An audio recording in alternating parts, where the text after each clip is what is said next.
is like the national pastime. That's But in true. the Philippines, some might say that pageantry is the pastime. That's true. You know what? In the Philippines, we have pageants all over the places. Yes, we have pageants in the barangay, in school, national, local. That's why we really love Miss Universe. It's like it's giving pride and putting the Philippines back on the pedestal. That's why there's an added pressure as a candidate coming from a pageant-loving country. But it's a good pressure. I always look up to our former Miss Universe Philippines. They really did well in the competition. And now this is my time to show who I am, to offer what RABIYA can show to the rest of the universe. So I'm very happy, and at the same time, I'm excited to make all my kababayans proud, and hopefully I do. You know, when I was a young girl, I used to watch Miss Universe on the television, and I thought, it's so far, it's so big, I can never get there.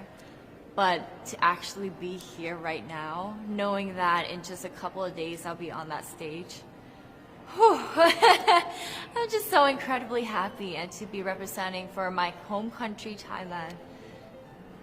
I'm in awe, I'm in shock, and it's the best feeling in the world. I'm so blessed to be here. And I cannot wait to be on that stage and really perform and make my country proud. Why do you think it is that the Philippines love pageants? They have appreciation for beauty. We do love pageant because we used to think that we wanted to be included in the world, I have to be honest, in the Philippines, my skin color used to be not the standard of beauty. I was obsessed whitening my skin because these are the kinds of beauty queen we see on the mainstream. But things were different now. That's why I'm very proud to be a morena. In the Philippines, we call it morena. It's brown skin girl. And to be able to represent, my color, my identity as a true Filipina. Well, first of all, congratulations. How does it feel to be here? Thank you. It feels amazing. I cannot believe that I'm here. With the COVID situation, I'm so glad that we're all here and that there's so many girls that are able to be a part of this competition. And what it makes me realize is that the world isn't that big. When you see all the girls in the auditorium together from different countries, and everyone is so nice and so lovely, they're so warm. And I can't wait to get to know everyone. And also it's so unique to see that everyone was born into such different cultures, different languages, but we're all here together to tell our stories. Tell me about your journey to being crowned Miss Philippines. In a world in a country, I should say, that loves pageants. That must have been a very intense process. Tell me about, your journey to being Miss Philippines. Well, my journey was crazy. You know what? I started to be a dark horse. Nobody noticed me. Nobody knows I was in the competition up until the preliminary and the coronation night. And when I won, I received different comments. Of course, there were people who didn't expect me to do well, who think that I cheated. That's why I need to redeem myself in Miss Universe. I really need to do well in this competition. And the thing is, I love pressure. I love criticism. I get better every day with that. You tell me I cannot do that, I turn to you and I'm going to say that, no, I can do it for myself. Good for you. And tell me about your journey, your road to getting here. I know you obviously was Thailand, but the physical journey to get here, did you just hop on a plane and get here and it was that easy or no? Oh my goodness. Well, Thailand is very far away. That's one thing. And I really had to, it wasn't a struggle to get the visa, but it was a long process. And when I got the visa, I was very excited. But the journey here, the physical journey, if you can believe it, it was more than 30 hours, all the way from Thailand, yes. So I had to make a stop at Istanbul, and the layover was 8 hours there. Oh my goodness, but it was so amazing. I'm so blessed that some of my teams were able to come with me as well, my national directors, so they were there to keep me company, making sure that I'm okay, and giving all the support. So how does it feel then to be on the global stage? How do you feel to be here in this moment, right now? It's crazy, but I'm overwhelmed with the support, not just from the Filipino community, but also from Thailand, Latin countries who do appreciate me as a candidate, as a person.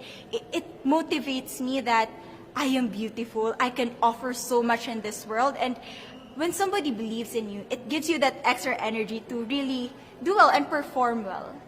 And in a world of COVID where you can't have family and friends, come with you potentially, Yes. how important is that support here on the ground? How important is it to know that, people at home are behind you? Oh my, it's absolutely everything. Knowing that you've got that support, it is the motivation that keeps me going every day. Every time I see a message online and they're saying that they're supporting Thailand, and it's so nice to see the nation coming together to support their candidate, to support their representative, and it's just how a country thrives. Because we cannot thrive alone, we have to move forward together. Yeah. So, do you have a sense with the girls, all of the girls competing, you're competing, but is there a sense of camaraderie with all of the girls? Is there a real spirit to, motivate each other to do better? You know what? I have a different idea about Miss Universe. I thought it's going to be very competitive in a healthy way. Well, of course. But now I can see every girl helping each other. From fixing those hairs, from trying to zip up those outfits. It speaks of the closeness and the kind of camaraderie that we want to have.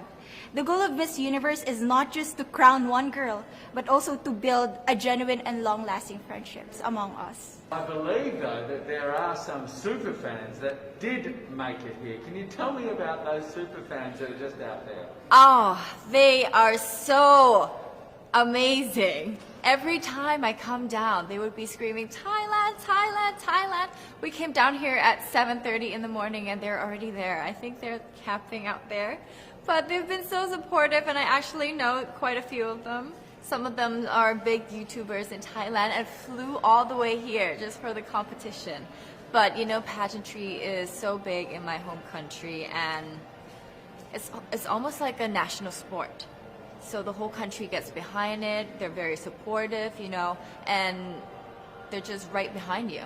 And I just want to say thank you to them for being here. I know that not a lot of people were able to be here, but I want to say thank you, because every time I walk down and I hear Thailand, it makes me smile. It puts a smile on my face, and it makes me want to make my day better. I want to go better, and I want to go in with 100% to do whatever it takes. Wonderful. Would you say within the Miss Universe world, the contestants, is there a sisterhood? Are you sisters? There is sisterhood. I can say I was able to talk to different representatives from different backgrounds, different cultures. And despite our differences, there's so much to be highlighted in what binds us together. And that is because we want to empower women. We want to have our advocacies. We want to speak for the things that we love. And that's a celebration of women and the beauty that we have. One last question, a couple of last questions. How has it been on the ground? How has the week sort of been unfolding? What is your day-to-day like? Give your fans at home and give our viewers a sense of what it's like.